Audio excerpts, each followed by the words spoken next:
Hey there, it's Pete Moriarty here. Oh, let me try that again. There we go. Hey there, it's Pete Moriarty here. Great to have you. If you are joining me on the live stream, please make sure you say hello. If you're watching the repeat, then drop down a hashtag repeat. If you're new to the channel, we help entrepreneurs systemize, organize, and scale using Google Workspace and other technology tools. And in this live stream, I'm going to be covering as many questions as I can from our community. So I've gone through our YouTube comments and our other community group as well, and tried to dig out as many questions as absolutely possible that I can share with you. And so I will be answering as many as I can, both from the live chat and also from some pre-prepared questions as well. So if you're joining for the first time, please say hello. Thank you so much for being here. Great to have you with me. As I said, our business is all about helping entrepreneurs systemize and organize and grow more successful businesses. And our mission in our business, oops, let me actually show you the right one there. Our mission in our business is actually to help small business owners play a bigger game. And what do I mean by that? What does it mean for small business owners to play a bigger game? Well, what that is really about is I believe that entrepreneurship is the number one path for freedom for entrepreneurs. I believe that entrepreneurship and building a successful business is the absolute best way that you can build a life on your terms, and you can, have the fullest expression of yourself and of your life. And that for most business owners looks like building a successful business that is an extension of them, that is going to serve their community, that is going to serve their customers, that's hopefully also going to serve yourself and your family as well, giving you freedom, giving you flexibility, giving you the profit, the income that you want in your life, giving you, the opportunity to live life the way that you want to live. And so rather than being beholden to working for someone else, entrepreneurship is a pretty awesome path for you to create freedom in many areas of your life. And so I want to help you to achieve that. If you haven't already watched videos on my channel about my story, I started a business when I was 15. I scaled that up through high school. IT Genius was then birthed when I was about 20, and I scaled that up. And by 27, I was location independent. I was income independent. And basically, I could live and work wherever I wanted to in life. And I never had to work any extra to have my income taken care of for effectively the rest of my life, unless people stop using email. And so I reached that milestone of like kind of semi-retirement when I was 27. And I've spent the last 5 to 6 years both continuing to grow and scale the business, doing just the things that I really love doing, which are building teams and working on the strategy of the business and a little bit of sales and a little bit of marketing. But also giving back really fills my cup as well. I really enjoy leading and helping support other entrepreneurs to get closer to their idea of freedom, whatever that looks like for you. Now, for some of our customers, that might just look like being able to work flexibly from any location, so you can spend more time with your, kids, or doing a few more extra school runs. It might look like someone who wants to travel the world and have income on autopilot. One of our customers who I was on the phone to yesterday was actually at the track. He's into race cars, and so he's built a business that completely works without him. And so he's able to, go and race cars and spend heaps of extra time with his family. He's got a young family at home as well. And so, whatever that looks like for you, I want to help you get a little bit closer to that dream. And the thing that I'm really good at is creating systems and using technology systems in businesses to create scalable businesses, to create teams that work really well together, and also to create a business that is efficient. And a business that is efficient, particularly with capital and particularly with people, is a business that will earn more profit and be more successful in the longer run. So if you're down for that, maybe type in the comments and let me know and say, hey, Pete, yep, I'm down for that. That sounds great.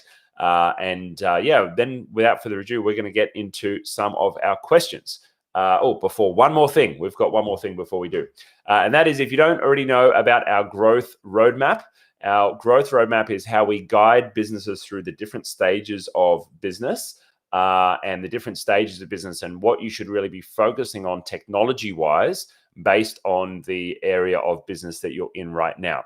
So if you are a business owner and, for example, you've got, your first 1 to 2 staff that you're hiring, then, we've got a guide here and we've got videos in our playlists on our channel that actually let you know what kind of tech you should be focusing on when you're just getting your team formed. And so that would be getting your tasks right, making sure that you've got, everything stored in Google Drive and you've got that well organized. If you've only got 2 or 3 people in the business, it's not the time to build out a business dashboard. with like all of your analytics up on TVs in the office or anything like that. That's getting way too sophisticated.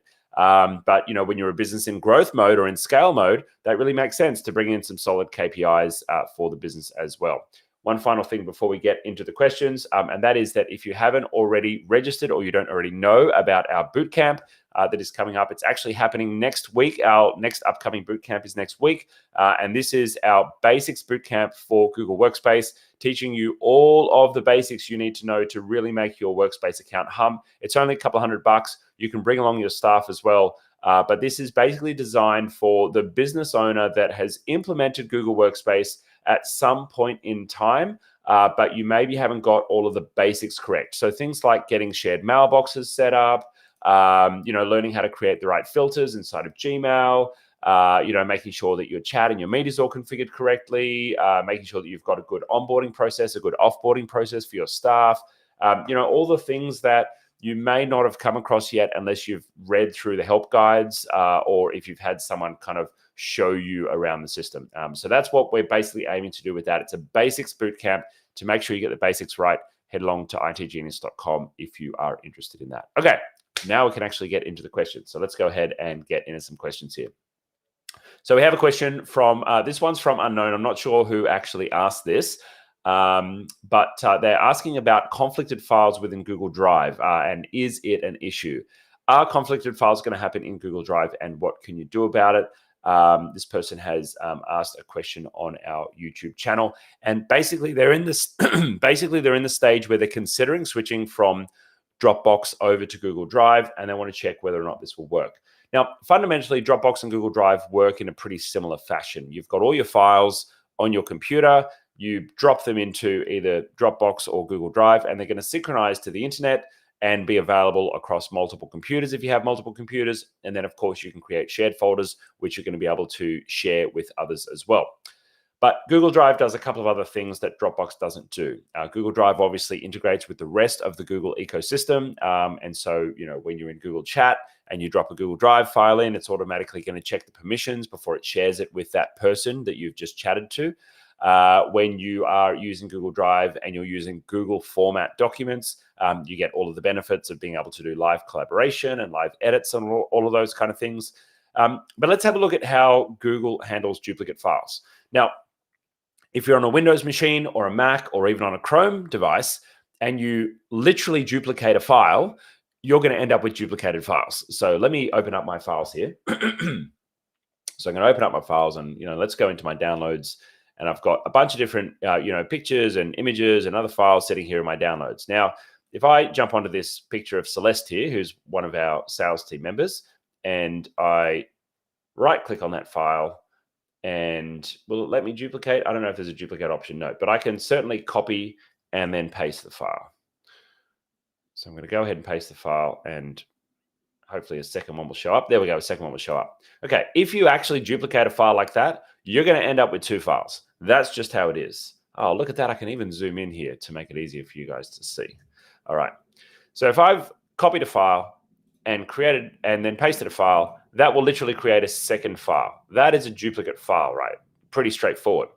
But Google won't automatically create duplicates for you or create duplicates for you in Google Drive when you're just working with files one-on-one as a part of normal practice. So let's go and find that. Let's go and find that same file maybe online inside my Google Drive. So I'm going to right click on this file and I can go to manage in Drive. That option looks a little bit different to if you have a Mac or a PC, but the option is still there. All right, so we've got our file here.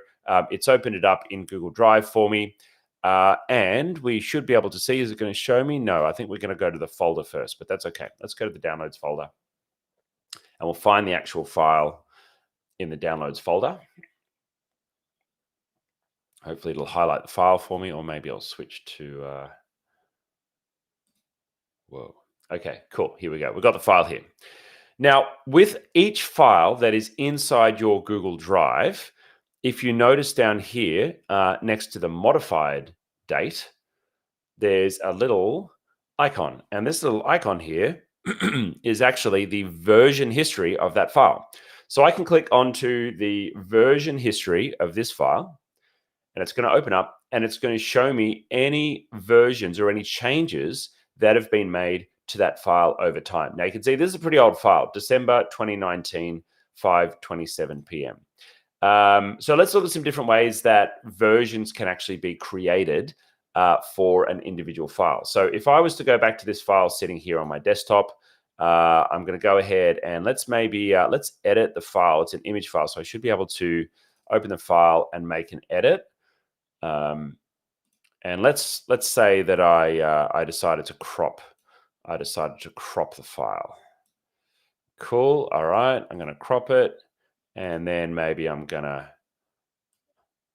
Sorry, Celeste. All right, let's just make some edits to the file. Right? Okay, cool. So I'm going to go ahead and click save. And because I'm on a Chrome box, any files that I'm working on locally, I've set these to just automatically synchronize to my Google Drive. So it's automatically going to actually synchronize and save those changes to my Google Drive online. So any local files that I'm working with, it's going to automatically upload them. It doesn't look like it must have done it so quickly that it just kind of happened automatically. But in a moment here, in my Google Drive, I can expect that this is actually going to change. So maybe I'll just go ahead and push it along by doing a refresh.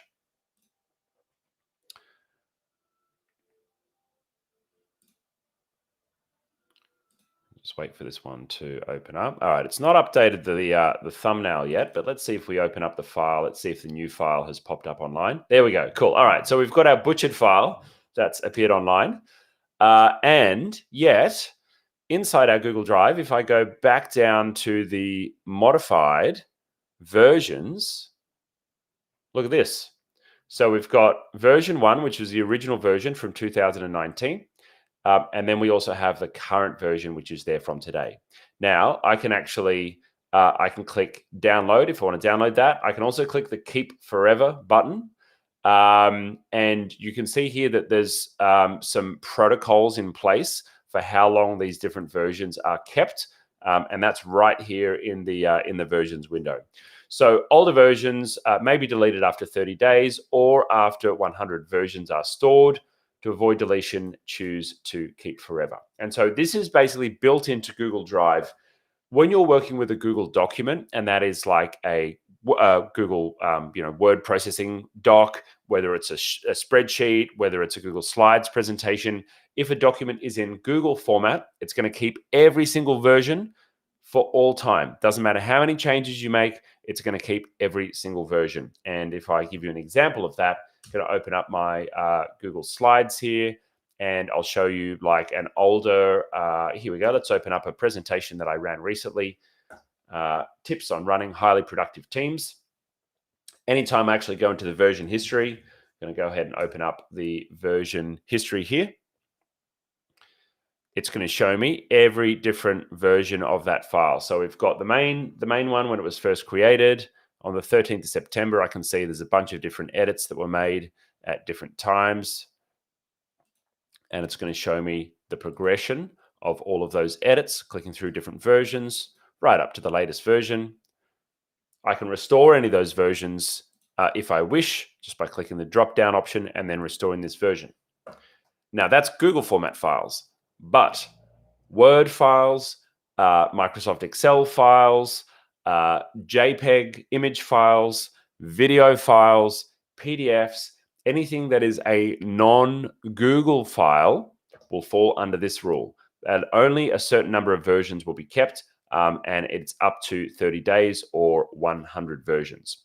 And so anytime you have a file that's being dropped into Google Drive, it's going to be updated, and it's going to update and give you different versions there. But if it's a non-Google file, it's only going to keep it there for 30 days. Now, if I want to restore a file, I know that I've just, completely butchered this picture of Celeste, and I want to take it back to the original version. I can just download that. It's going to go ahead and download it. But check this out. If I want to actually overwrite the changes that I made, I can upload new version. and I can even overwrite it with that original version again. And the cool thing that that does is that is going to actually retain the original file name, the original sharing, the original folder that it's sitting in. You can see I've got, the other different versions here that I, downloaded and uploaded. But the original picture here is now going to have 3 versions. It's got the original version, it's got the version that I changed and butchered, and then it's got the current version that I then uploaded again, all while maintaining the same file name. So that's how file versions work inside of Google Drive. It's pretty intelligent. Just keep in mind that if you're working with the Google format documents, you're effectively going to have an unlimited ability to go back to different versions and even restore those versions if you would like to. But if you're using non-Google files, you only get 30 days or 100 versions limit. All right. We have a question here from Man Chung Wong. I hope I have pronounced that correctly. Is it possible that my colleagues can see the Google file that I accidentally opened online?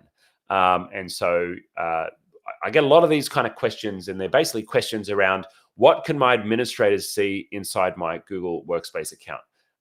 And so if I am using my business account and I went to a dodgy website or I opened up a Google Doc, what exactly can my administrators see? Now, the short answer is an administrator always has the ability to reset your password and enter your Google account. And if someone resets your password and enters your Google account, they have access to all of your history, if it's saved, all of your chats, all of your Google files, basically everything. So just assume that if you're using a work account, yes, there is always a way for your administrator to access and see absolutely everything that has happened inside that business account. And so that's why if you're an employee of a company, it might make sense for you to have 2 Chrome profiles. One where you're signed in with your business account for all your work stuff, and one where you're signed in for a personal account where you keep all of your personal information and data.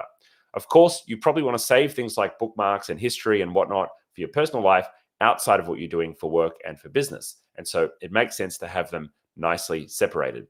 But I want to show you specifically what this actual feature allows you to do, because this feature gives you something pretty cool. And that feature is the ability to see who has opened a document. And when you can see who has opened a document and actually you're able to track the history on a document, it allows you to see in your team members, who has actually worked through a particular document, who's opened it and when. Okay, so let me show you what it looks like. I'm going to open up a demo folder here in my Google Drive, and I've got a number of different documents that I like to use as demos. Okay, so this is a Google Doc. I'm going to go ahead and zoom in here so you can see a bit better. And inside this Google Doc, I've got lots of comments and I've got a few different people who've accessed it. You can see I've been working on this for a very long time because it's all the way back in 2015 that we've got edits to this document. But let's go ahead and open up and see who has actually accessed this document. So if I go to this little icon here, kind of looks like the Harry Potter squiggle. You can click on that and you can see who the different viewers are who have actually worked with this document. Now, the only people who have viewed this document are Sarah in 2019 and then me within the last hour. So that's really the last time this document was touched. Now, if I wanted to, I have the ability to send an email here, which is pretty cool. But if I open up all viewers within IT Genius, you can see there's some other people that have also viewed it as well. So these are other people that have seen it from within our company. It wasn't specifically shared with them on an individual person's basis, but I can see the last time that those people viewed it. Now, there's some other bits and pieces here, like the trends of how many people have viewed it, and you get some pretty graphs and those kind of things, and number of comments and whatnot, and there's even a log of the different history of who's been shared on and off and those kind of things. So that's all pretty cool. And what that gives you is the ability to see on an individual document basis who has actually seen it. And so that might be useful when you're managing staff or managing employees, and you've delegated a task to someone, and they say, hey, yeah, I've done it, or I've worked at it, or I've looked at it. And you want to go and actually check out whether or not that actually happened, and say, okay, cool. Hey, did this actually happen? Did this person actually pick up on this document? Oh, I can see here when they actually opened it. And so it might be useful for that. It might also be useful in a sales scenario. Maybe you've got a presentation or a proposal that you've shared with a client, and you want to see, did they actually open up the document? Did they open up what you shared with them? Maybe you shared a price list that you keep up to date on Google Sheets, and you want to see, when customers are actually opening that and viewing it, and that might give you an idea of what the activity is with a particular customer, and that might help with your account management or your relationship management with that customer. So nice little nifty feature there to keep you up to date on who is accessing what inside your documents. All right, shout out to those who are joining on the live. Thanks so much for joining. Cool. I'm going to come back to that question. Ali is here. Thank you so much for joining, Ali, our #1 stream fan. Graham, great to have you here as well. I'm going to come back to your question. I'm going to take care of this question first from a caller.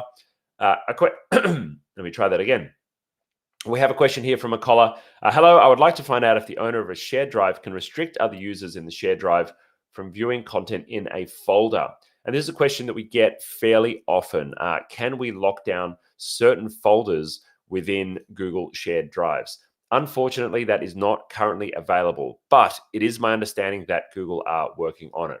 So right now, the only option that you have working with Google Drive and working with shared files is to actually set up your permissions on the top level or the root level of a shared file. And so, for example, if I go to our team training file here, I can manage members, and that gives me the ability to choose what people as individuals or groups of people are able to access in the different areas of this shared drive, but it's only going to let me do it at the top level of the drive. You can see here I've got the ability to set different levels of access and permissions, but it really only goes on the top level. And what Google are attempting to replicate here is the idea of a shared server drive. Typically, you would give someone just access to the shared drive for their area of business or for their team. And you can see here that we've got quite a number of shared drives inside our business.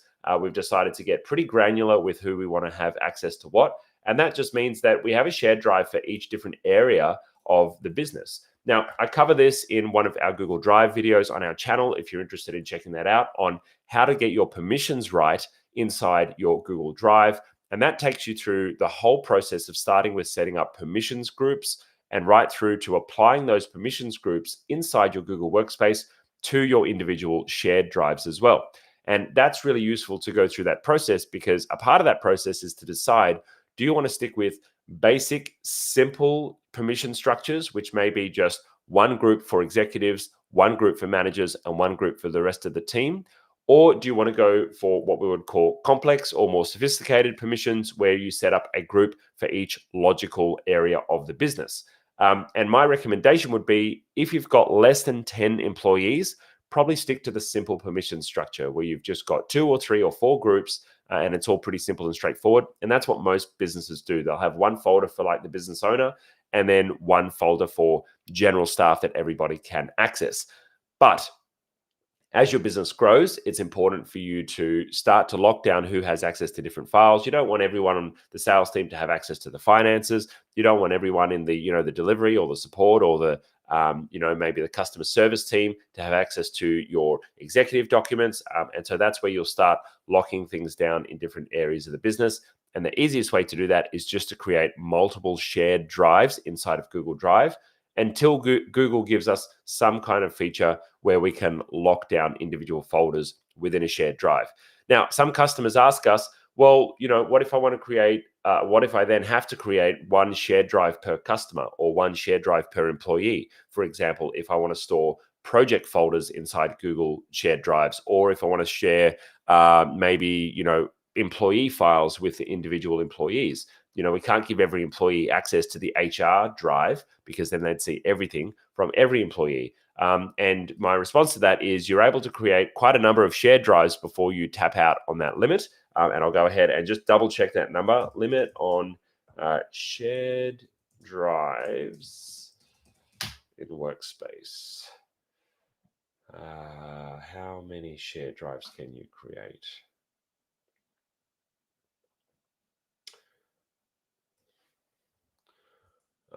Because I know it's in the hundreds. Let's try that again. How many shared drives?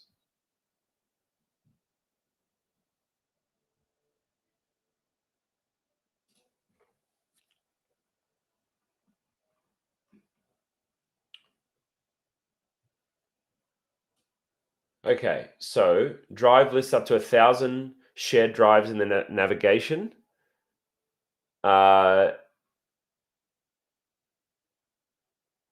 That's interesting. You may even be able to create more than that. I don't know if there's an obvious limit. Wonderful. Well, I guess if it's just a folder, you can always access it via the URL. Cool. So that looks like it's virtually unlimited. Cool. So go nuts. And I'm sure my team will correct me, or someone in the comments will correct me if I've got that wrong. All right. Wonderful. Okay. So we have a question here. Recommendation of a PDF editor for Google Drive. I do not have one, Graham. I asked my team about that a while ago, and they've not come back to me. I don't edit PDFs all that much.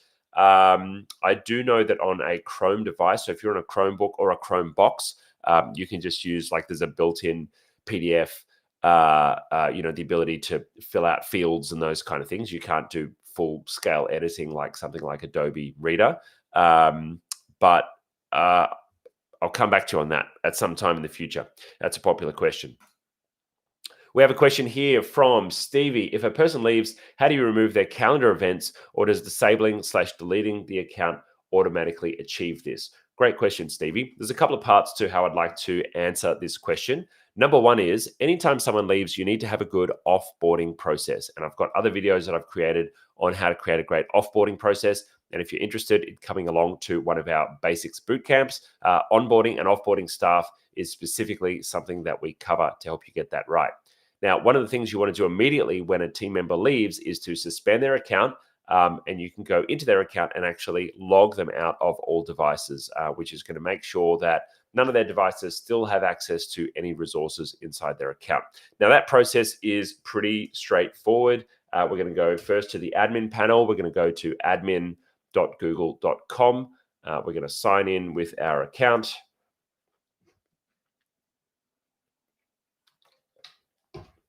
And from there, we're going to go to the users menu. And you're going to take that person's account and you're going to hit suspend. Now, suspending that user, as it says here in the warning, license fees still apply. It's still going to basically cost to keep that user there, because the next step is we're going to ideally migrate their data out of that account so you can keep it for safe storage. And what do we do with that in IT Genius?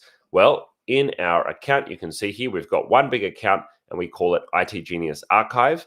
And what we do is we actually put everybody's old email, files, calendar events, everything, the whole lot, into that IT Genius archive. Now, we use specialized migration tools for that, and we do that for free for our concierge members. So if you're interested in joining concierge, this is the kind of thing where you can just message our team and have us do it for you. But let me show you what the end result looks like when you migrate everything into one account. So basically what we're going to be doing is then delegating that account using the mailbox delegation feature back to the business owner or anyone else who may need access to that account. And so inside my Gmail, I can go to my delegated mailboxes and open up the IT Genius archive. And that's going to show me all of the history of every one of my employees all in one place. So in here, I can see we've got a whole big list of employees that have in the past moved on from the company. And then each one of those basically has a whole bunch of subfolders with all of their data. Now, you can see here, if you look closely, we have 542 gigabytes of data being consumed currently. So that's quite a lot of data with all of our past employees. There's probably about 10 years of data in there. But what happens with calendars when you're actually working through, managing your way through somebody's old previous calendar events is a two-step process. And so the first step is when you suspend somebody's account, it's actually going to keep their calendar entries still active inside your Google Calendar. You will still see that they're on the events inside Google Calendar. However, when you actually then migrate all of the data out of their account and you delete their account, they're going to disappear from Calendar. They're no longer going to be attached to any of the events. Now, if they are the owner of specific events, and those events are recurring events, then those events may actually disappear from others' calendars if you haven't migrated them across to a new owner. So that's why it's important to look into the migration process. But what also is important there is when you're creating group-based events for your teams, instead of having one person as the owner of recurring events, personally, I like to make a group for the team that they are specifically related to. And then I will actually share recurring calendar events with a group and have them owned by a group as well. And so that means that if someone leaves the company, which inevitably happens from time to time, you don't lose all of those team-based recurring events with that person when they actually leave the company. So what does that look like inside Google Calendar? Well, let's jump into my Google Calendar here. And I'm going to go ahead and open up, let's go to next week and open up some of my marketing events. And so in my marketing events, decided to do a little refresh on me. Okay. So inside my marketing events here, you can see here that we've got our growth hacking meeting. And if I was to open up the blue one, this is the one that appears on my calendar. I can see the agenda. I can see who's been invited here. And there's a specific number of people from our marketing team who've been invited to come along to this. But I'm not actually the owner of this event. The owner of this event is actually this yellow one here. And so the yellow calendar here, if I go in and edit the event, it's actually sitting on a calendar that is called the D2 Attract calendar. And that's basically the name for our marketing team. We call them the Attract team. And so we do recurring events on a calendar that is shared with the team.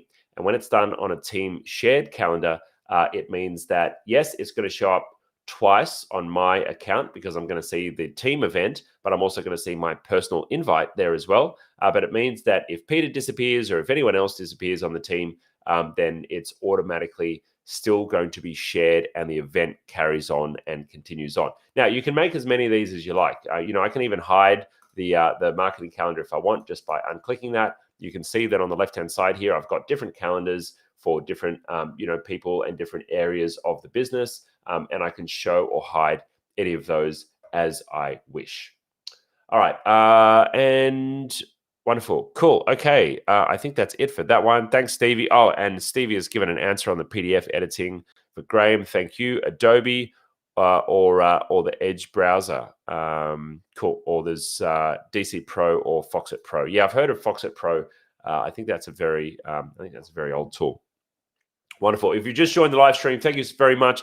I'd love to know where you're all tuning in from. We've got quite a few people on the stream right now. So if you're listening live, maybe just drop in the comments where you're listening from or where you're watching from. I would love to know. We've got customers all over the world. We've got customers in about 15 countries right now, which is pretty cool. Our channel is growing. And so you showing up and asking questions and participating here means that we have more and more and more that we're able to share. So I'm, really glad to have you here on the live. Thank you for joining. And if you're watching the replay, you can also still pop down in the comments where you're watching from.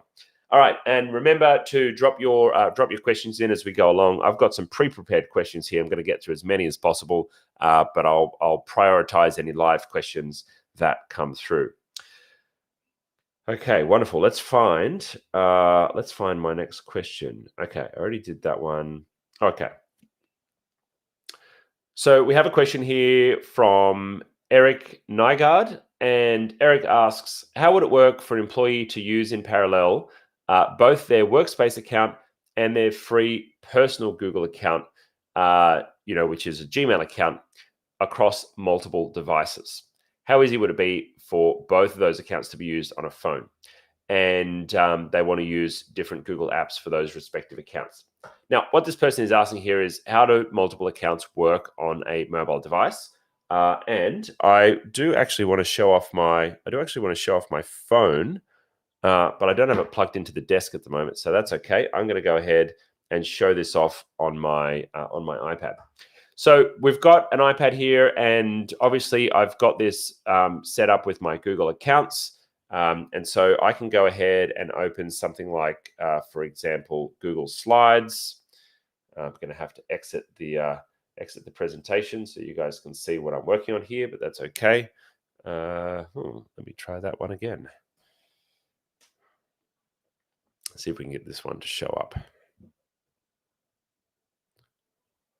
There we go. Wonderful. Okay. So inside any Google, whoops. There we go. We're back. Google's having some fun today. All right. So inside my Google Slides app here, you can see in the top right-hand corner, I've got my pretty little face, which means that I'm signed in with my business account. But anytime I click on that, it's going to bring up my different accounts that I have available. So I can actually open up my personal account, and that's going to switch up to any of my personal accounts or personal files that are here. Lucky there's nothing weird in there, isn't there? I didn't check that one before I opened it. But here we have the ability to switch really easily. And all you need to do, you can actually just flick between each one of these accounts just by swiping down, and that lets you change between them. Now, this also works for Gmail. If I go ahead and open up my Gmail, got some scammers asking me for refunds in my email here, but I can also just click on to manage accounts. It doesn't look like email was switched on for my business Gmail. There we go. So I can just switch through different accounts by dragging down, flicking down, and switching between the different accounts. And that gives me the ability to change through. Now, I can do that on any one of my Google apps. Typically, the Google apps will sometimes only allow you to work on one account with offline files at a time. So be mindful of which account suits you better to enable offline files. On iOS, I've got a feeling they may have updated that and they may have changed that now. But yeah, just kind of keep that in mind, which one is more important to you to use for offline files. But the other thing to be mindful of is if you're on an Android device, it works in a completely different way. On Android, there's something called Android for Work. And Android for Work is a very cool tool. They may have changed the naming of it, but I'm going to Google it and see if we can find it. So what Android for Work does is it actually allows you to create something called a work profile. I think it's been renamed Android Enterprise. And let me see if I can find, I actually want to find images of that to show you exactly what it looks like. Yeah, here we go. Wonderful. Great. Okay. So inside Android for Work, let's go ahead and open up this. So inside Android for Work, what we have is all of your standard applications. So you'll have Maps, Podcasts, Calendar, Gmail, everything else in the Google world. But next, what you also have is a work version of your app. So it's like a second app that's signed in with your work account. And they actually appear as two different icons on your home screen. So you don't have to do the dragging and dropping switching. They're just always available as two different apps. And you can see each work app has a nice, obvious little work briefcase on it, which lets you have that signed in. Now, what I really love about this, what makes this very, very useful and very handy, particularly for your employees in your business, is that what this gives everyone is, let's say, like a walled garden between what's happening on their business apps and what's happening on their personal apps. When you deploy Android Enterprise, it also gives people a separate photos folder, a separate files folder. And so if someone is working in a work app, like for example, Gmail, and they want to, attach a photo into a chat or attach a photo into an email and send it off to a colleague, they're not going to accidentally open up their personal photos archive. It's going to have a separate app for all of your work images and all of your work files. And so that's a really nice little feature which keeps the two things completely separate. I previously used an Android phone And I absolutely loved this feature. It was the one feature that really kept me with the Android ecosystem because it had things nice and separate between my personal life and my business life. Now, what that's great for, particularly if you've got team members who are using mobile phones and they want to keep all of their personal stuff very, very separate from their business stuff, this is the best way to do it. And of course, when you switch off their work account, it's just going to remove any of those work features from the mobile phone without disrupting or touching any of that person's personal data. So highly recommend you consider Android Enterprise. Personally, I switched back to iOS because I like the Apple ecosystem and the simplicity of it, and it's just a little bit more stable than Android is. But they're still pretty great. Still pretty great as an option if you don't mind using Android. All right, let's go and check if we've got any other questions. I would love to hear from you guys where you're watching from. Drop me a message in the chat. Hit me up in the chat. Okay, so we've got a question here from Jim Ryan. My local drives that were synced with Google Drive now have a question mark next to them, and I can't access the files. How do I fix that? I'm going to assume that a question mark next to a Google Drive file means something like maybe you had your Google Drive synchronized to an external drive on your computer, like a USB drive of some sort, or maybe you had something like a D drive or an E drive or an F drive in your local storage, and that was changed. That's really the only scenario that Google could lose access to a certain set of files. But I'm going to Google it for you just to triple check. And let's see what it comes up with. Should probably say Google Drive question mark next to files. And I'm going to give you a answer. You can see check mark, blue question mark.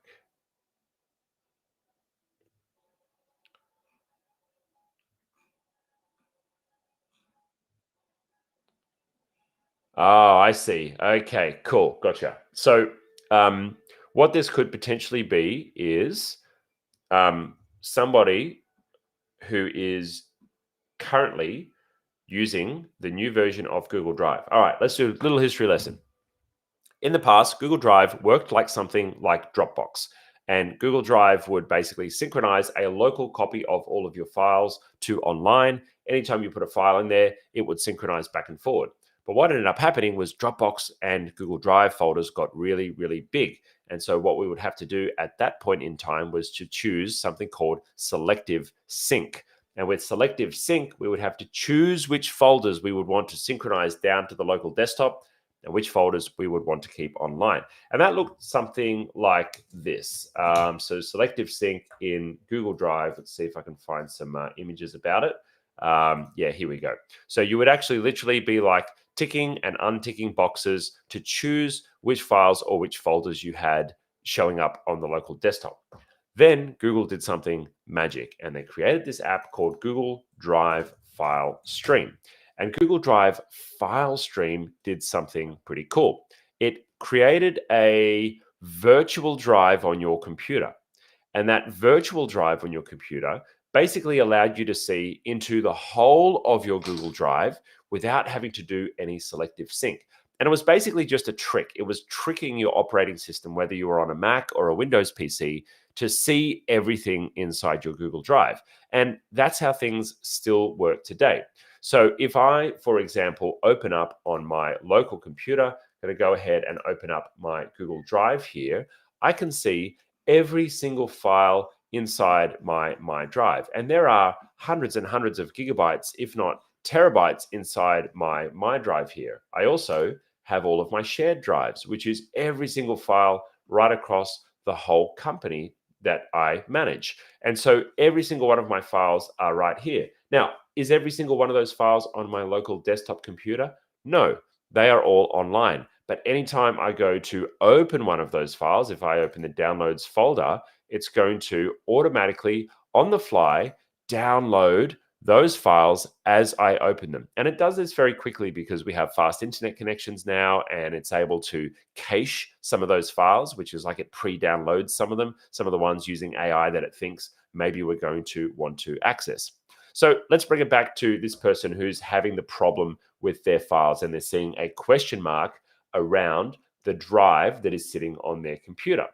What that typically means, in my experience, is that someone's Google Drive app has crashed on their computer and it's not running. And so, restarting the computer will relaunch the app. And once the app is relaunched, it'll start working again.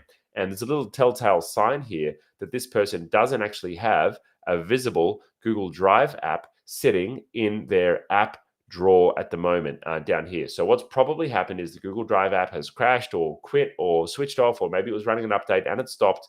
But now that person is no longer able to see their files. So what's the solution here? If you've got a question mark sitting over your Google Drive on either a Mac or a PC, make sure that you restart the Google Drive app. You may need to run an update. You may need to install the latest version. You might need to just restart your computer for it to relaunch, and then everything should be good to go. Good question, though. I like that one. Solid. All right, cool. Rocket Ronan, watching from Abuja. I don't know where that is. Awesome, cool. Thanks so much for joining. I want to Google where you're from. Oh, in Nigeria. Fantastic. Thank you so much for joining. We have a few customers in the African nation or African continent. Cool. All right. And they are a diehard fan of the Google ecosystem. Love it. Thank you so much for joining. Great to have you here. All right. We're going to do another question. Heather asks, what prevents a user from synchronizing Chrome on a personal device if you only want on work devices? Does this break dual authentication? That is a wonderful question. I'm going to assume that this person, by dual authentication, is talking about two-factor authentication or multiple-step authentication. We've got lots of videos on that, why that's so important. You can check those out on our channel. But I want to talk about device access a little bit here. It's certainly a common challenge that business owners face. When you have team members and they have a Google account, technically they can sign into any device and have access to all of your work files, all of your work folders, everything to do with your company on whatever device they like. Now, how well is that device actually secured? Maybe something that you want to investigate. Is it a home computer sitting in their lounge room without a password with their kids or their spouse or anyone else randomly walking through the room, potentially able to access all of your company data? Many security risks automatically get opened up when this situation happens. And so it's rightly so for a business owner to be concerned about what devices their team are actually synchronizing their work profile to. Now, there's a couple of ways that you can combat this and manage this inside of Google Workspace. Number one is mobile devices. And so mobile devices are a pretty decent security risk, particularly for people who don't bother putting a passcode on their device, or their passcode is 1111. Imagine if someone left their phone with all your corporate data on it on a train, someone else picked it up and were able to access everything. It would probably be subtle in the way that you would have that compromised. For example, someone may pretend to be that staff member and then ask you to make a financial transaction, or they may use that staff member's account to get into other accounts within your business and potentially compromise either financial information or business information or your personal information. And those things can happen pretty regularly, and they're pretty scary. Now, the best way to lock that down is to use Google's mobile device management feature. And so in the device management section of your Google account, you can actually set up some very basic mobile device management policies. Let me show you what that looks like. So we're going to first go to the admin account, which is admin.google.com. And inside our admin account, we're going to go to our devices on the left-hand menu. And you can see here, mobile and endpoints are here. And we're going to go into our settings. Now, inside Android settings, heaps of different options here that you can select. iOS setting does take a little bit of setup to get this correct because you need to add Apple certificates and things like that, but also lots and lots of different options as well. Now, there's some little flags here. I don't know what these little flags mean. Let's see if I can hover over them. Okay, applies only to those with Google Business Plus licenses. Oh yes, that's probably something worth mentioning. Many of these features are only available if you have Google Workspace Business Plus. which gives you the additional ability to lock things down. But let's go to our Android settings, and I'll give you an example of what it looks like to enforce something. And so the most basic feature that we want to enforce is for people to have a passcode on their device. So I should be able to, I think, search through these. Let's see, work profile password. No, that's not what I want. Where is it? Fingerprint unlock. Maybe it's in the iOS features.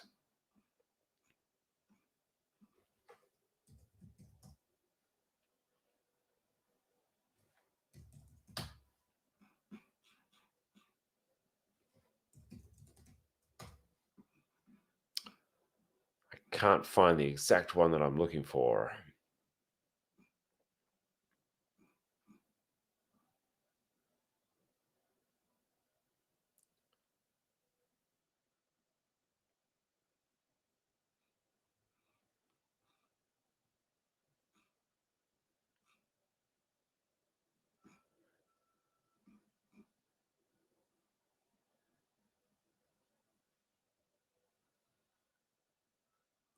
No, I don't have it in here, but that's okay.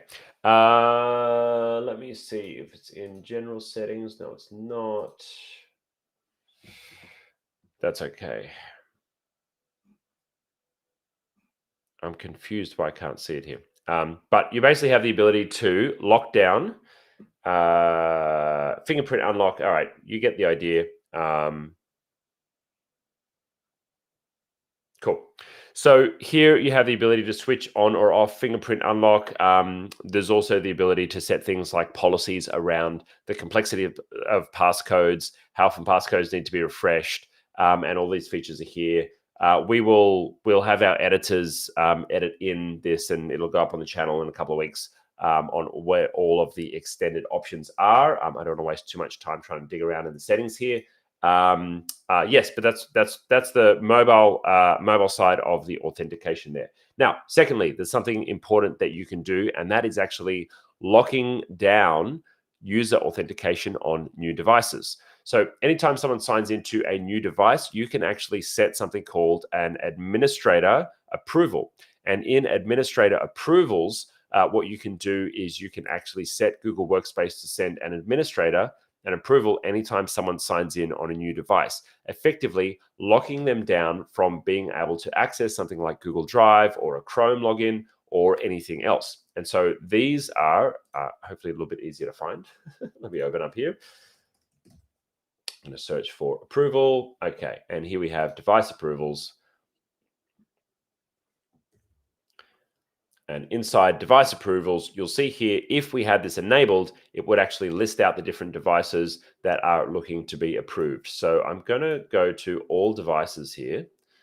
And you can see here that every device that is inside our company actually shows up here. So we can see mobile phones, we can see Windows computers, we can see the first time that somebody signed in, you can see the last time that it actually synchronized there.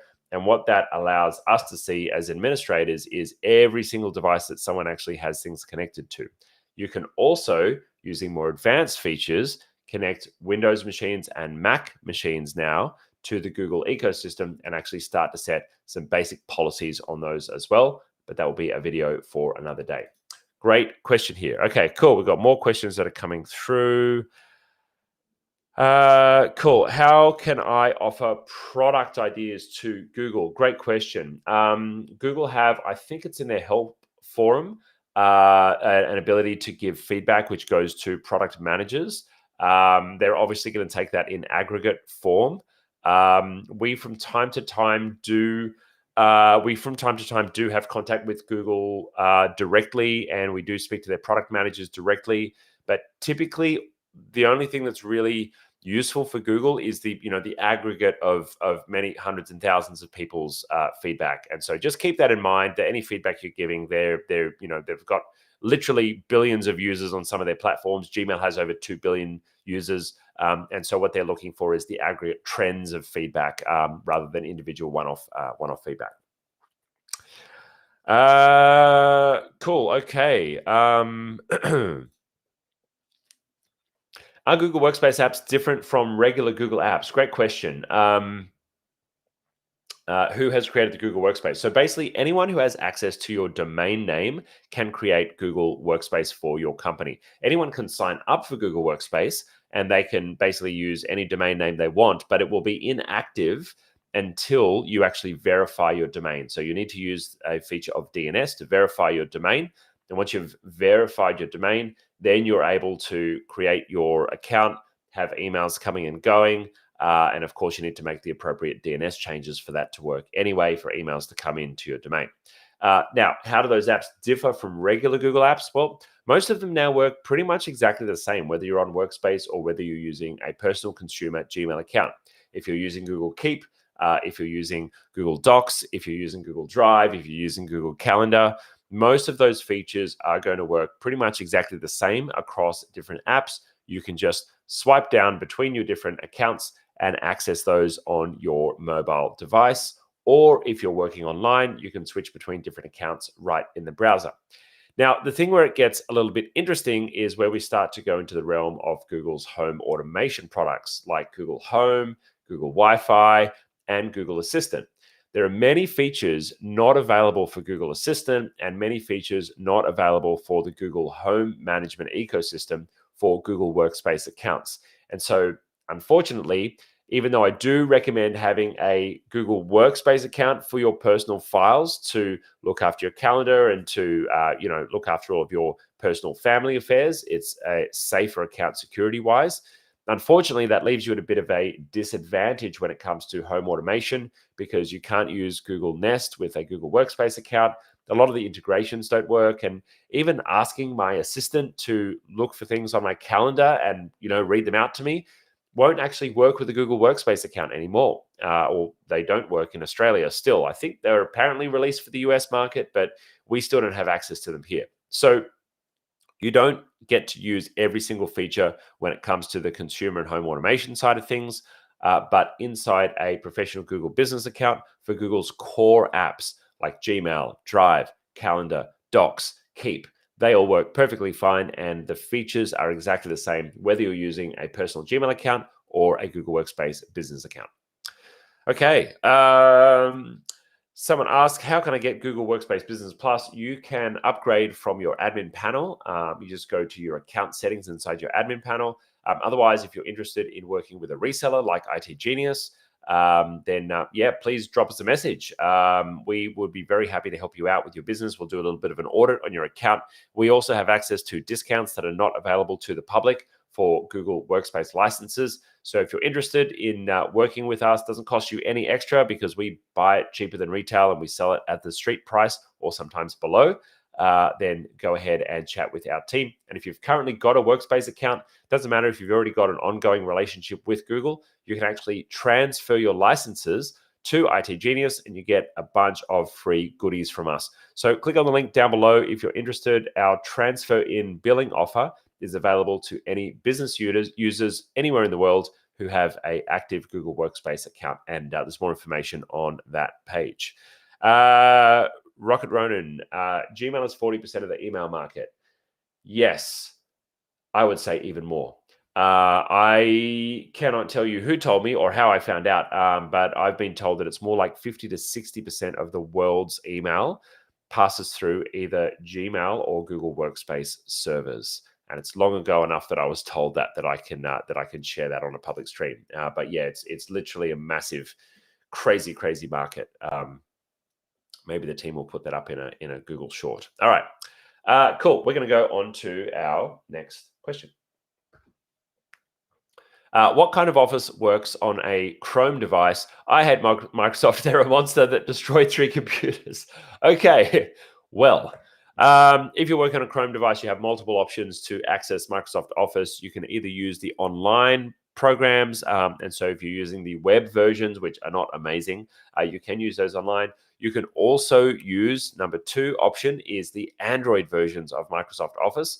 And so there are no longer Chrome apps. They're being transferred and transported into progressive web apps now, but you can still download Android apps on any one of your Chrome devices, whether it's a Chromebook or a Chromebox. And so you can use the Android version of Word or the Android version of Excel or the Android version of PowerPoint if you want to access that way. The third way to access a Microsoft app on a Chrome device is to use a emulation or remote desktop tool. And so you might use Microsoft Remote Desktop, you might use Citrix. There's a number of other desktop virtualization products which allow you to deliver apps down to Chrome devices, and they basically just stream them over the internet, and they work phenomenally. Many large corporates will use something called a thin client, and a thin client is like a very, very basic computer that just effectively boots, connects to the internet, and then talks to a central server hub, and all the apps just get delivered over the internet. And effectively, using a desktop virtualization product will turn your Chrome device into a thin client. But you still get all the advantages of the rest of the Chrome operating system, like the Chrome browser and the policies and all the other things that come with it. So that's 3 ways that you can access Microsoft on your device. Well, maybe even give you a 4th one. Microsoft documents now are able to be edited inside Google Drive. And so right from inside Google Drive in their native format, without having to convert them over to a Google Doc, you can edit your Word files, your Excel files, and even your PowerPoint files as well. Now, you're not going to get every single button and bell and whistle and feature that you see in the Microsoft equivalent of the app, but you are able to still make changes and get the basics done inside your Microsoft documents. And best of all, it is free for Google Workspace subscribers. Pretty cool, huh? Now, a bit of a silver bullet from Google there, avoiding an additional licensing cost for your Microsoft documents. All right, wonderful. Apple iCloud is built on Gmail. I'm not sure about that. It's probably built on similar protocols of IMAP, but I've got a feeling that Apple have their own infrastructure for that. If you're interested, how can you reach out to us? Just jump onto the URL or the link right below this live video, or you can head along to itgenius.com. We've got all of our links and everything else there, and I'll go ahead and drop that in the chat for those that are on the live. You can jump along there and access anything that you need from us. Okay, when is the Google Store, Google Finance, and Google Pay coming to Africa? Good question. Are they a part of Workspace? Technically, they're not a part of Google Workspace per se. They're more a Google consumer app that just happens to be available for Workspace accounts. I don't have any idea when they are coming to Africa. I know there's a number of countries and continents that are yet to be switched on. Google tend to start things rolling out in the US and Australia and the UK, and then bit by bit they trickle down. The problem is sometimes they make so many changes to these apps and these services along the way that they kind of forget to complete the international rollout plan. With anything like commerce and finance, there's a lot more regulatory requirements, so it's slower for them to be rolled out to different countries, which is a bit of a bummer. Yeah, we'll wait and see. We shall see. I don't have any data or information on that. Maybe maybe Twitter or Reddit might be more helpful on that. We we have a question here from Hex Studio. How does it work when you want clients to upload files to your Google Drive without taking storage from their account? Is there any plan that helps with this? Thank you. Well, that's an interesting question, because if you are the owner of a folder, whether it's in your My Drive or if it is inside your shared drives, anybody else adding files or folders to that folder are not going to actually count towards your quota. Well, let me put it this way. There's actually 2 answers to that. If it's a Google Drive file and someone else places a file into there, then I'm going to have to draw this. All right, let's open up my, where's my Jamboard? We're going to go into Jamboard mode. It's always easier when I can draw things. All right, let's open up a fresh Jam here. Now, if you're not already using Jamboard, actually, I'm going to open up. Where's my presenting? That one's probably better. All right, wonderful. So you've got two options anytime you're storing things inside of Google Drive. So I'm going to create a, let's go ahead and create like a Google Drive. I'm just going to call that Google Drive, and then I'm going to call that shared drive because they're the two main ones that we've got.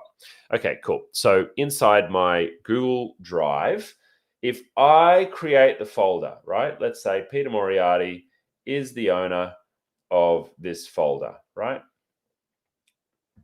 And I share that folder with somebody else. Let's say I share that folder with Bob there. Anytime Bob puts a file into that folder, it's actually still Bob's file. So the file's going to sit inside the folder there. So Bob's going to start putting files in here, but they're actually going to be Bob's files. And that's really weird what that actually looks like. So I'm going to show you, I'm going to see if I can find one of those in Google Drive. Maybe I have one in my demo folder here.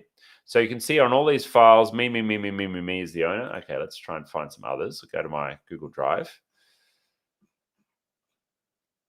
Okay, here we go. I've got a folder, a file owned by google.com. What else have I got in my Drive? All right, let's maybe sort by, how about we sort by owner? Well, let me do that. No, it's not going to let me do that. It's going to make, I love how demos make a liar out of me. Okay. Oh, there's got to be some in here. All right. Maybe let's try archive. No. Let's try meeting reports. No. Okay. I'm pretty clean with my folder. Anyway, you get the idea. Bob creates a file. Bob is the owner of that file. So whose storage is that going to count towards? Well, let's say Bob adds 1 gigabyte of files into my folder inside my drive. Bob is going to be the owner of those files. So Bob's storage is what gets counted on those files. Now, when we create a shared drive, it's actually not Peter Moriarty's shared drive. It's IT Genius's shared drive. And so let's say we have Bob here, and maybe we have Peter there, and we have Sarah here, and they start putting files into the shared drive. Now, what happens for those people is IT Genius becomes the owner of the files. And so if they put 1 gigabyte of files in there, then that will count towards IT Genius's storage. Now, there's a big risk when you, let me try that again. Now, there's a big risk when you actually share files from my drive outside your company. And that big risk is you don't control those files because you're never actually the owner of those files.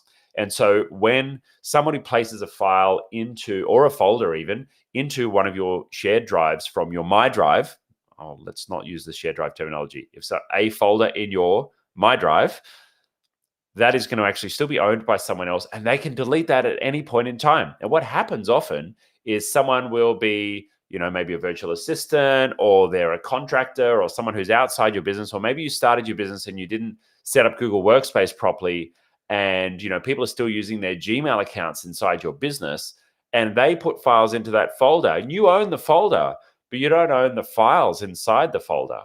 Well, what can end up happening is that person deletes those files. Maybe one day they're doing a bit of a cleanup in their Google Drive, and they think they're doing the right thing by helping you out and cleaning things up, and then poof, all of those files magically disappear from your Google My Drive because you were never the owner of those files.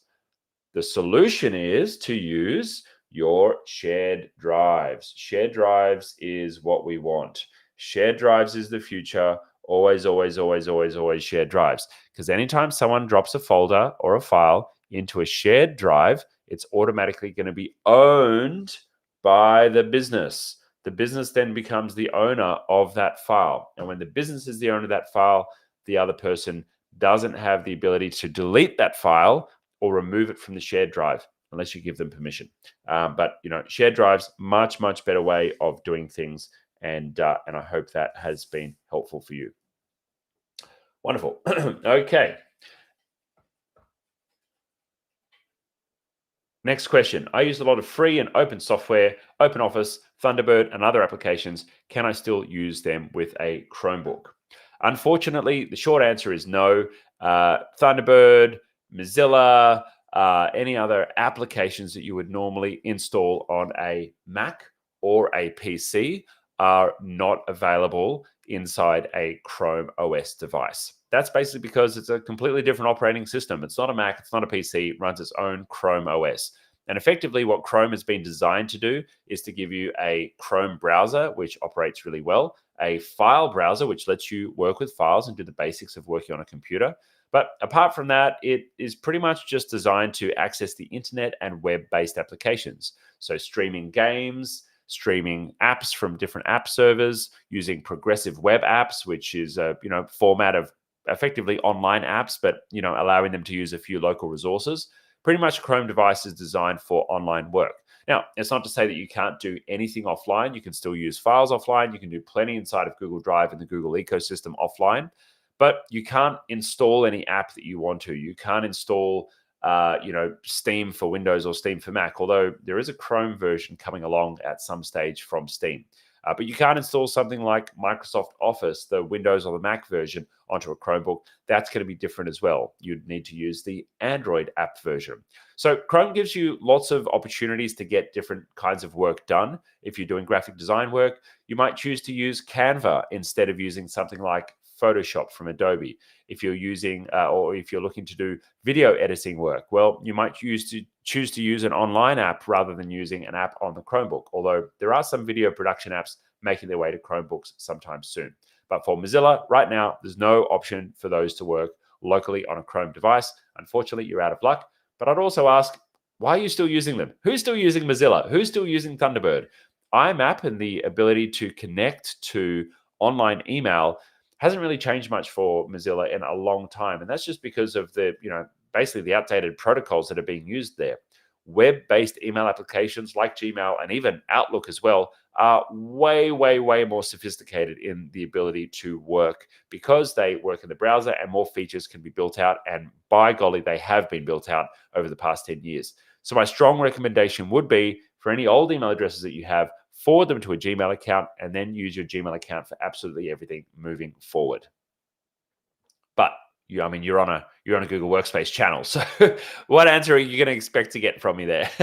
All right, cool. So let's move along to our next question, and I think I might be running out of time. I'm going to go ahead and check my timing here. I think I've got a little bit more. Okay, wonderful. We've got half an hour. We're going to see how my energy goes, guys. But if you're loving this, drop a little message in the chat and let me know that you're loving it. I would love to know. And if you have any more questions that you'd like me to answer live, please go ahead and drop those in. Brad asks, can you use Zapier to sync the calendar from Asana into Google Calendar? It will not sync the correct time, and I use the Google one for everything. That's a great question. I don't know what the particular time issue is for you right now, but you certainly can use Zapier to synchronize things happening inside Asana into your Google Calendar. I would question whether or not that's the best way to go about things because typically Zapier is useful when one piece of information needs to move toward between different apps. For example, if you have a lead form on your website and you want that person to automatically be entered into your CRM software, or maybe you have a new customer added to your billing software and you automatically want to add them to your marketing email list. Or maybe you have something happen in your Google Drive and you automatically want to create a new task inside your task management app. I probably wouldn't try and use it for like a two-way synchronization of different events that may change, maybe created, maybe deleted, and there would be very high volume as well. I'm not sure if that would work.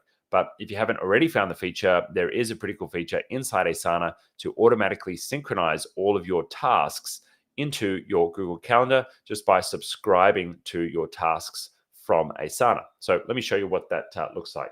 I'm going to go ahead and open my Asana here. You can see what I'm working on today is my Google Workspace Live. Everything we do is in Asana, which makes it nice and easy. And if I want to access my tasks and synchronize them down to my calendar, first I click onto my tasks. And then from here, I want to, and this is where it's going to potentially hold me up here. It may even be in my profile. Let me go to my profile or my settings.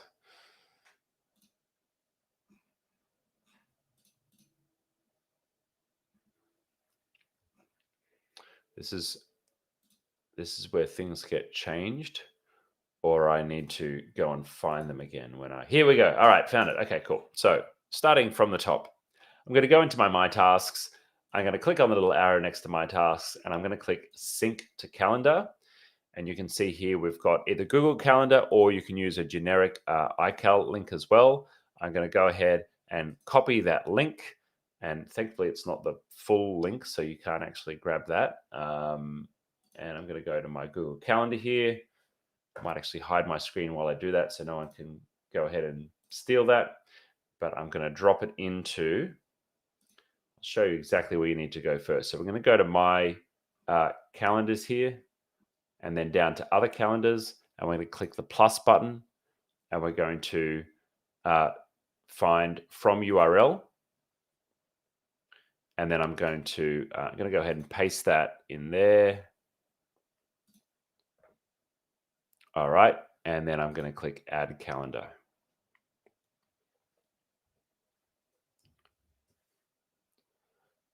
All right, so that calendar has now been created. And if I scroll down, see if we can find it. It's got a weird name here, but that's okay. Going to go into the calendar settings and change the name to Asana Tasks.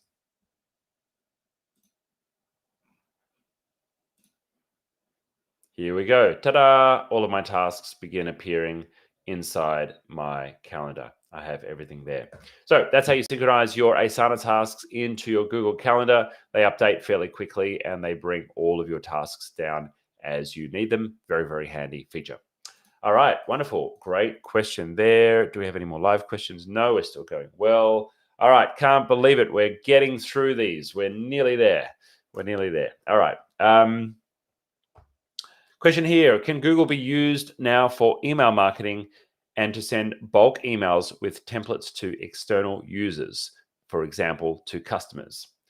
Yes, that is now possible. Google have released a feature just in the last 3 months, which allows you to send bulk marketing emails from your Gmail inbox. Now, there are some limits to this. I think there is a recipient limit of around 1,500, but you are able to do it. And so for small email sends, this would make sense. Now, keep in mind that if you are sending emails on a regular basis and you're doing newsletters and you want to grow your newsletter list and have people be able to opt in and opt out and manage that list as an asset, I'd recommend you make use of something that's a bit more sophisticated. You might look at something like MailChimp or ActiveCampaign, or if you want to get really, really advanced, there's options like Infusionsoft and Entreport, which allow you to create sequences and different goals for customers to progress through different levels of your business and different levels of your marketing kind of funnel. But if you want to do the absolute basics, you can absolutely do that right inside of your Gmail. Now, hopefully this feature has been switched on for me because I know it's a very new feature, but I'm going to hopefully be able to demo it for you and show you exactly what that looks like. So right from within our Gmail, we're just going to hit the compose button and open up a new email. Oh, and look at that. They have arrived. I can choose inside my emails using these two features down the bottom to either switch on layouts, which I won't use right now, or multi-send mode. And when I click multi-send mode and switch that on, it's going to allow me to choose a certain number of recipients. And so you can see here, there's a little message that's popped up, and that said, you're using multi-send mode. Each person is going to get a separate copy of this email with a unique unsubscribe link. And then we can create those mailing lists inside of Google Contacts. Wonderful. Okay, well, that's great. I can see that the unsubscribe link has been created down the bottom. So that's all compliant with anti-spam laws. That's going to mean that everyone has the ability to opt out, which is something that is very important. Otherwise, you'll get in trouble with the spam police. And so from here, any recipients that I want to add, let's click on the to button, and I can choose either a number of individuals or even some lists of contacts. So I don't know if I have, oh, here we go. We've got a copper list. All right, there's 1,000 contacts there. I can go ahead and select those and click insert. And it's going to send it to those. It's going to send it to those 1,000 people. So it looks like it's frozen a little bit here. All right, cool. It's brought everyone in. I want to see what happens if I try and add more recipients, maybe even more that it can handle, because my understanding is that it's got a limit of around 1,500. And notice my Gmail is slowing right down. That's pretty cool. That does not happen often. All right, so let's go here. What happens if I select all? Select all my contacts.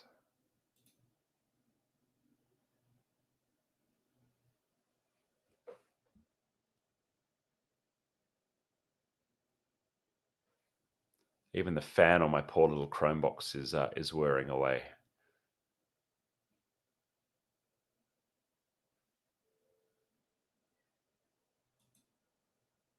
All right, so it looks like it's, hopefully my live stream's still working.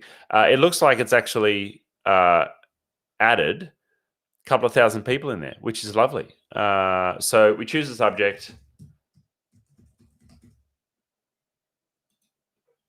We send out our email. Hold on, let's try this.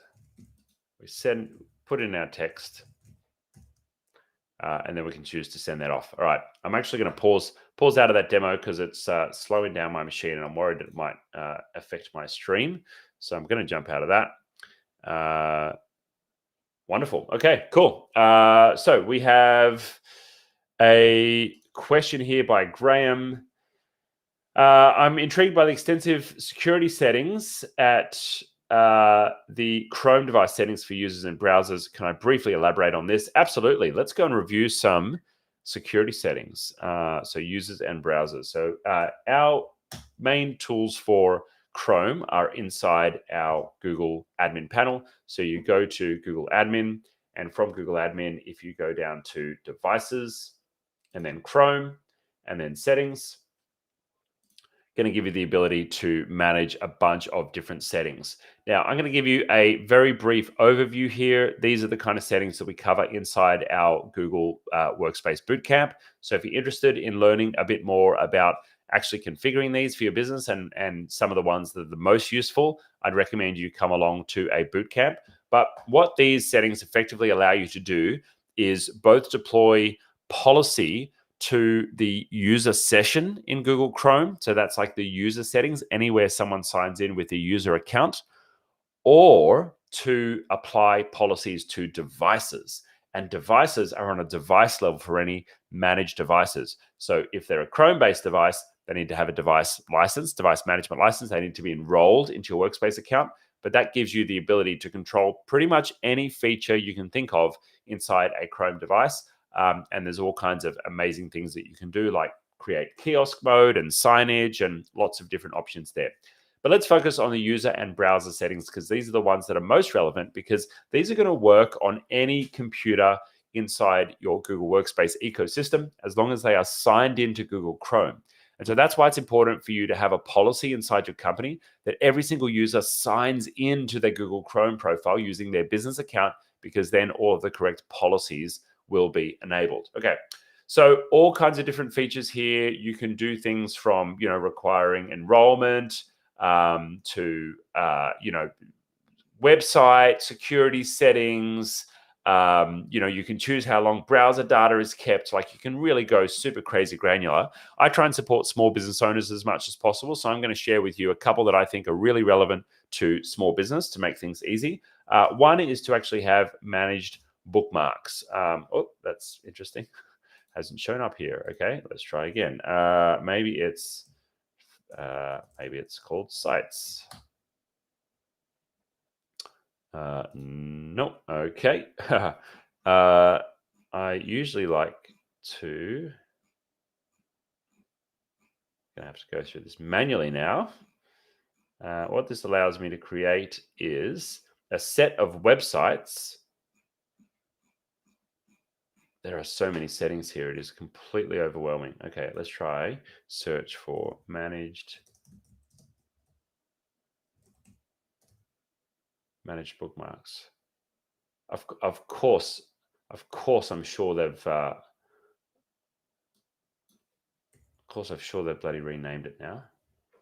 Okay.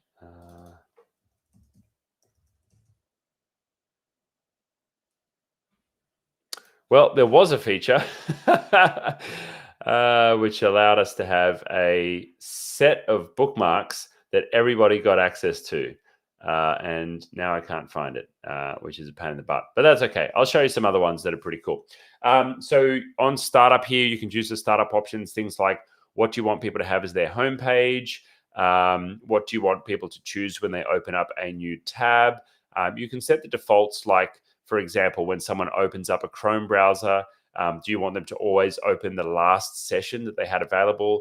Do you want to open up a particular set of URLs? Do you want them to open up a fresh page?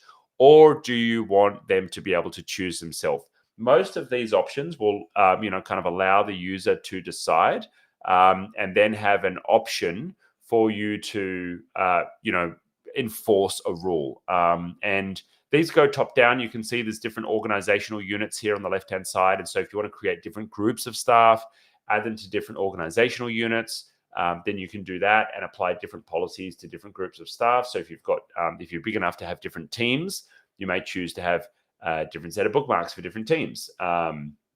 Yeah, plenty of different options there. Here we go, manage bookmarks. I'm surprised that didn't show up in the search. Anyway, but if you look under the user experience menu, you can see here you can add managed bookmarks. And so choosing to add managed bookmarks basically lets you have a list of websites that show up automatically for your team as like a default set of links. And so if I open up a new tab here, I can't zoom in, so it's maybe a bit hard for you to see, but all the way on the left-hand side, there's actually a folder here called links, and they are all of my managed bookmarks that just sit there automatically. And every one of my staff has them as well. And so that's really useful if you want everyone to have a standardized set of bookmarks. You would put all of your standard business tools in there. You can see here that we have done that. And then every new starter who joins your business is automatically going to have all the tools that they need to be able to get their work done. And, we're working in the cloud, the cloud reality now, where every single person is going to be doing probably most of their work these days online. And yet when someone joins your company as a newbie, they're probably going to be a little overwhelmed with having to sign into 5 or 6 different apps and remember all the names. And they're probably going to find themselves creating a list for it. What this feature does is it just gives them one place to go to access everything and make it super simple. All right. The next one that I really like inside user and browser settings is the ability to force install plugins into Google Chrome. And so if you're using something like LastPass, I use another one called Awesome Screenshot. If you're using, I use Screencastify, or you might use Loom for recording screencasts and videos and those kind of things. If you want to deploy an application down to every single person inside your company, where you can actually choose to force install applications inside Google Chrome. And so here we have our apps under the apps and extensions menu. It looks like it may have been moved now, but that's okay. Going to go ahead and go over to the apps and extensions page. And here you can see that we've got the different apps that we have force installed to our team members. So, there's a Gmail app that's been force installed, Google Drive, Clipboard History Pro, Office editing for docs and sheets.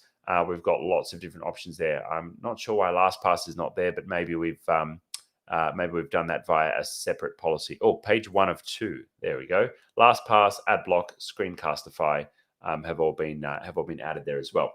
So that gives you the ability to push down certain apps, creating what we in the IT space call a standard operating environment for your staff. And when you create a standard operating environment, that is like, what do we want every one of our team members to actually have access to?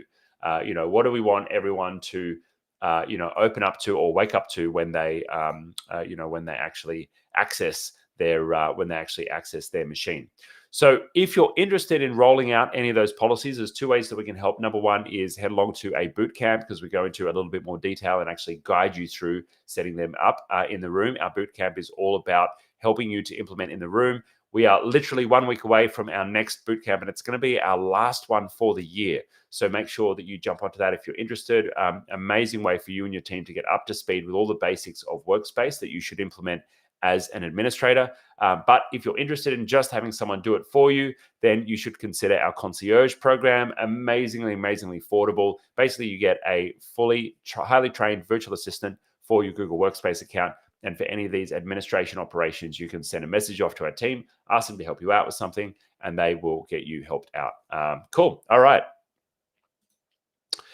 Great. Let's move on. We've got time for probably just one or two more questions.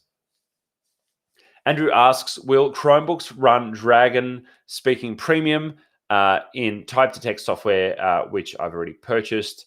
And, are there any retail software programs that can be run inside of Google Drive? Are writers and authors stuck with using Mac notebooks only? 3 questions there. I'm going to answer the first one first, which is that Google Voice or Voice to Type is available natively on Chromebooks and Chrome boxes. And so the Google application for doing that can actually be switched on to live right inside your what's it called?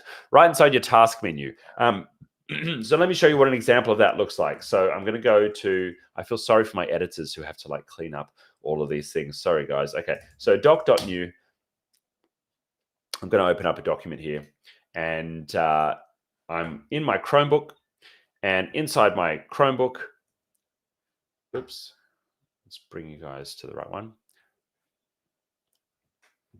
So inside my Chromebook, I've enabled voice to type. It's called dictation inside Chrome OS. And I can click this button here, and it's automatically going to start typing out my voice by using voice recognition. And I'm confused why I didn't actually put it in there. So here's the second test, and it's going to start typing out what I'm speaking and automatically pop that into my document. All right, I've got to hit the tab button for that to work. Now I know there's a keyboard shortcut to initiate that. I've forgotten exactly what that keyboard shortcut is off the top of my head. My editors are going to put that in as a follow-up, but you can invoke that. Unfortunately, you're not going to get all of the features that you have inside of something like Drag and Dictate. You can ask Google to create a new paragraph, add a full stop, but you're not going to be able to go back and delete that word and change this word to that like you can do with more fully featured voice recognition software. But let me tell you, the voice recognition on Google's ecosystem and using that dictation into documents is stellar. So make sure that you do try that out. Get a good experience of that because it does work really well. And once you've learned all the keyboard shortcuts, I would suggest you probably won't miss your dictation software too much. I use a lot of dictation on my phone, not so much on my computer because I don't often sit and write things on my computer. I'm more likely to be in meetings and just taking notes if I'm sitting at a computer. But for me, I love using voice dictation, and it helps me get a lot of things done very, very fast. Now, second question here is it possible to run retail software programs on Google Drive? Unfortunately not. If you're using a Chrome device, Chrome operating system, you can only run Chrome apps, so apps that have been designed specifically for Chrome, and they have to either be a progressive web app or a plugin for the Google Chrome browser, which means that things are pretty limited and you're effectively just using online apps. Chrome devices are designed to primarily be working online unless you're using Google format documents. And if you're using those, then they work absolutely fine offline using Google Drive. If you want to use another third-party app for your machine that only runs on Windows or Mac, then you can use some kind of remote desktop software to dial in or some kind of desktop virtualization software to have that be made available remotely and beam down to your Chrome device as long as you have an internet connection there. Are writers and authors stuck with using Mac notebooks only? I don't know. There are online tools that you can use for writing, and you could certainly use Google Docs for writing as well. I know it doesn't have all the features of chapters and whatnot for other, specific, working out chapters and sections of books and putting them together. But there are plenty of tools that do work on the web now for writers, and I would recommend you consider some of those. All right. Thanks so much for joining, everyone. If you are on the live, it has been wonderful to have you here. I'm going to try and catch up with the rest of the questions when I can. I might do another live later on in the week. Otherwise, it might end up being next week. But yeah, I want to say a big thank you for being here. If you've joined us on live, it's great to have you with us, and look forward to catching you on the next one. if you're interested in doing more with us with IT Genius, there's multiple ways that we can help you. If you want to connect, head along to my social media online. There's a link right down below this video where you can access and follow me on all the different platforms. I'm pretty active on Instagram and Facebook. And so if you want to say hi, drop me a message. Would love to hear from you. If you want to learn more from us, head along to a Workspace bootcamp, or you can even join our free community group where people will answer each other's questions and help each other out. And so that link is down below there as well. If you'd like a free audit of your Workspace account, chat to our team, jump on a consultation call with our team. If you qualify for that, it's free for business owners. You can jump on our website. We are getting absolutely hammered at the moment. And so, we're going to have to put probably a few more criteria in there. So if you've been on the fence about working with us, now's a good time to consider getting started. But if you are ready to get started and get more out of your Workspace account, and you want someone to help you grow and scale, and whether that's cleaning up your Google Drive, whether it's updating your DNS records, whether it's creating permission structures for your company, whether it's doing some policies inside of Google Chrome, whether it's integrating with Zapier or any of the other apps that we support like Copper and Hiver and Dialpad and LastPass, we're partners for all of these apps, and we get them all talking to each other really well for small business owners. And so if that is something that you are interested in, well, maybe consider Concierge. Our Concierge program is an all-you-can-eat virtual assistant IT help desk program. You can use us as much as you like. You can let your team use us as well. And we're really there to help you get the low-value tasks done that are not good value of your time to be doing, delegated over to us. And so if that looks like building some Zaps inside of Zapier, if that looks like cleaning up your Google Drive, if that looks like helping you and your team get your DNS records all perfect so you don't have your emails going into people's junk mail, then consider jumping on to Concierge. We're about to make a massive, massive, massive price increase to that product because we're growing and we're scaling, and we obviously need to fund the growth of the business, and we're trying to keep it affordable, and we're trying to deliver amazingly well to all of our customers, of which we have hundreds or thousands now of customers already. And so if you are on the fence about that, or if you're interested at all, please make sure you go ahead and jump in. And I look forward to seeing you next time. Thank you so much for joining, and I will catch you. Excuse me, I'm starting to lose my voice now. I'll catch you in the next stream, and if not, I'll catch you on the next video. Cheers.